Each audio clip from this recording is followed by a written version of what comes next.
നെടുങ്കണ്ടത്ത് വൃത്തിഹീനമായ സാഹചര്യത്തിൽ പ്രവർത്തിച്ചിരുന്ന ബോർമ ആരോഗ്യവകുപ്പ് അടപ്പിച്ചു. നെടുങ്കണ്ടം കോടതി ജംഗ്ഷനിൽ അനുമതിയില്ലാതെ പ്രവർത്തിച്ചിരുന്ന സ്ഥാപനമാണ് പൂട്ടിയത്. നെടുങ്കണ്ടം കോടതിയുടെ എതിർവശത്തുള്ള കെട്ടിടത്തിന്റെ അടിനിലയിലായി പ്രവർത്തിച്ചിരുന്ന സ്ഥാപനമാണ് ആരോഗ്യവകുപ്പ് അടച്ചുപൂട്ടിയത്. മേഖലയിലെ നിരവധി ഭക്ഷണശാലകളിലേക്ക് ആവശ്യമായ ചെറുകടികളും പലഹാരങ്ങളും ഇവിടെ നിർമ്മിച്ച് വിതരണം ചെയ്തിരുന്നു. നിരവധി തവണ ഉപയോഗിച്ച് കറുത്ത തരത്തിലായിരുന്നു എണ്ണ. തയ്യാറാക്കി വെച്ചിരുന്ന സമൂസയിൽ ഫംഗസ് ബാധിച്ചിരുന്നതായും ഫ്രിഡ്ജിൽ ദിവസങ്ങളോളം പഴക്കമുള്ള ഭക്ഷ്യവസ്തുക്കൾ സൂക്ഷിച്ചിരുന്നതായും കണ്ടെത്തി.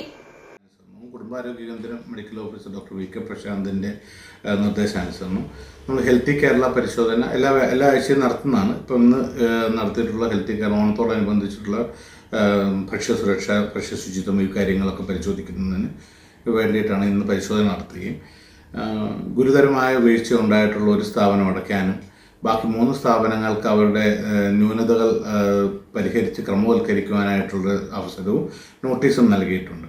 നമുക്ക് ഏറ്റവും പ്രധാനപ്പെട്ടതും ശുചിത്വക്കുറവ്, പൊതുജനാരോഗ്യത്തിന് ഭീഷണിയാകുന്ന സാഹചര്യങ്ങൾ, ഭക്ഷ്യഗുണനിലവാരമില്ലായ്മ, മായം ചേർക്കുക, ജലഗുണനിലവാരം, തൊഴിലാളികൾക്ക് ഹെൽത്ത് കാർഡ് ഉണ്ടാവാതിരിക്കുക, ഈ പറഞ്ഞ പ്രശ്നങ്ങളൊക്കെ, അതുപോലെ പൊതു ഓടയിലേക്ക് മാലിന്യം ഒഴുക്കുക, മാലിന്യ സംസ്കരണ പരിപാടികൾ കാര്യങ്ങൾക്ക് ശ്രദ്ധ ഇല്ലാതിരിക്കുക, ഈ പറഞ്ഞ ഇങ്ങനെയുള്ള ന്യൂനതകൾ അല്ലെങ്കിൽ അങ്ങനെയുള്ള പ്രശ്നങ്ങൾ ഉണ്ടെന്നുണ്ടെന്നാണ് കൃത്യമായും കർശനമായ നിലപാടുകളും നടപടികളും എടുക്കുക എന്നുള്ളത്. സ്ഥാപനത്തിന് പേരോ പഞ്ചായത്തിന്റെയോ ആരോഗ്യവകുപ്പിന്റെയോ പ്രവർത്തനാനുമതിയും ഉണ്ടായിരുന്നില്ല. ജോലി ചെയ്തിരുന്ന ഉത്തരേന്ത്യൻ തൊഴിലാളികൾക്ക് ഹെൽത്ത് കാർഡുമില്ലായിരുന്നു. കെട്ടിടത്തിന്റെ മുൻഭാഗത്തെ വാതിൽ അടച്ചിട്ട ശേഷമായിരുന്നു പ്രവർത്തനം.